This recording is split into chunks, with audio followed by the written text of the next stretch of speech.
हर हर महादेव, श्री शिवाय नमस्तुभ्यम। आप सबको फिर से स्वागत है मेरे यूट्यूब चैनल अहल्या की दुनिया में। और आज हम पद्मिनी एकादशी का महत्व जानेंगे और व्रत कथा सुनेंगे। आप इस व्रत कथा को अंत तक जरूर सुनिएगा। चलिए हम कथा को शुरू करते हैं। धर्मराज युधिष्ठिर कहने लगे कि हे जनार्दन, अपने सभी एकादशियों का विस्तार पूर्वक वर्णन कर मुझे सुनाया।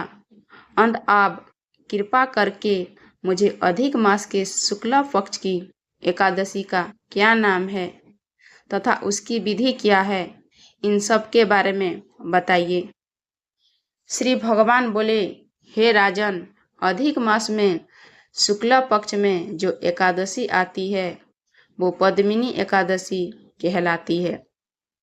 वैसे तो प्रत्येक वर्ष में 24 एकादशियां होती है। जब अधिक मास या मलमास आता है तब उनकी संख्या बढ़कर 26 हो जाती है। अधिक मास या मलमास को जोड़कर वर्ष में 26 एकादशियां होती है। अधिक मास में 2 एकादशियां होती है जो पद्मिनी एकादशी शुक्ला पक्ष में और परमा एकादशी कृष्ण पक्ष के नाम से जानी जाती है। यह एकादशी करने के लिए दशमी के दिन व्रत का आरंभ करके कांसे के पात्र में जो चावल आदि का भोजन करें तथा नमक नहीं खाएं, भूमि पर सोएं और ब्रह्मचर्य व्रत का पालन करें।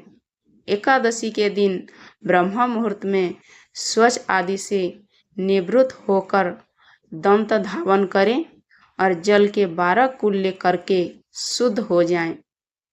सूर्य उदय होने के पूर्व उत्तम तीर्थ में स्नान करने जाएं। इसमें गोबर, मिट्टी, तिल तथा कुसा व आंवले के चूर्ण से विधि पूर्वक स्नान करें। श्वेत वस्त्र धारण करके भगवान विष्णु के मंदिर जाकर पूजा अर्चना करें।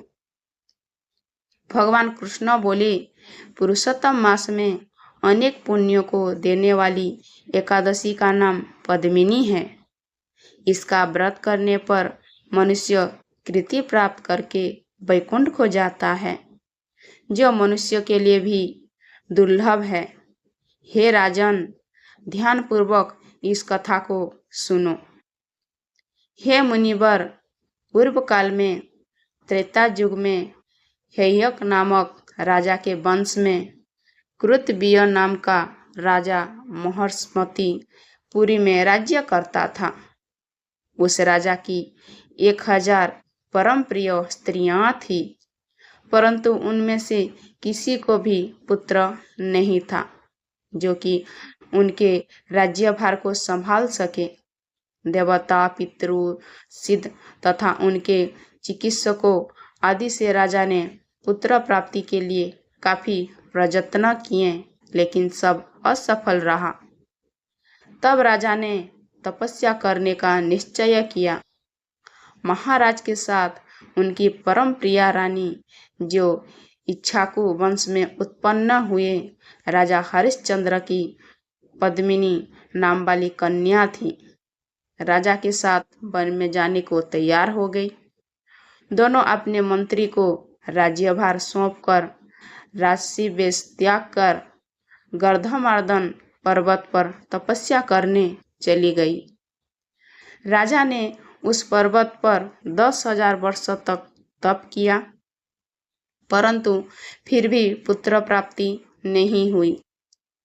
तब पतिव्रता रानी कमलनयनी पद्मिनी से अनुसैया ने कहा, 12 मास से अधिक महत्वपूर्ण मलमास होता है जो 32 मास पश्चात आता है। उसमें द्वादशी युक्त पद्मिनी शुक्ला पक्ष की एकादशी का जागरण समेत व्रत करने से तुम्हारी सारी मनोकामना पूर्ण होगी। इस व्रत को करने से भगवान तुम पर प्रसन्न होकर तुम्हें शीघ्र ही पुत्र देंगे। रानी पद्मिनी ने पुत्र प्राप्ति की इच्छा से एकादशी का व्रत किया। वो एकादशी को निराहार रहकर रात्रि जागरण करती इस व्रत से प्रसन्न होकर भगवान विष्णु ने उन्हें पुत्र प्राप्ति का वरदान दिया। उसी के प्रभाव से पद्मिनी के घर कार्तवीय उत्पन्न हुए, जो बलवान थे और उनके समान तीनों लोकों में कोई बलवान नहीं था। तीनों लोकों में भगवान के सिवा उनको जीतने का सामर्थ्य किसी में नहीं था। सो हे नारद, जिन मनुष्यों ने मलमास शुक्ल पक्ष का एकादशी का व्रत किया, जो संपूर्ण कथा को पढ़ते हैं या सुनते हैं, वो सभी यश को भागी होकर विष्णु लोक को प्राप्त होते हैं। आपको इस कथा पद्मिनी एकादशी की व्रत कथा कैसी लगी कमेंट में ज़रूर बताइएगा।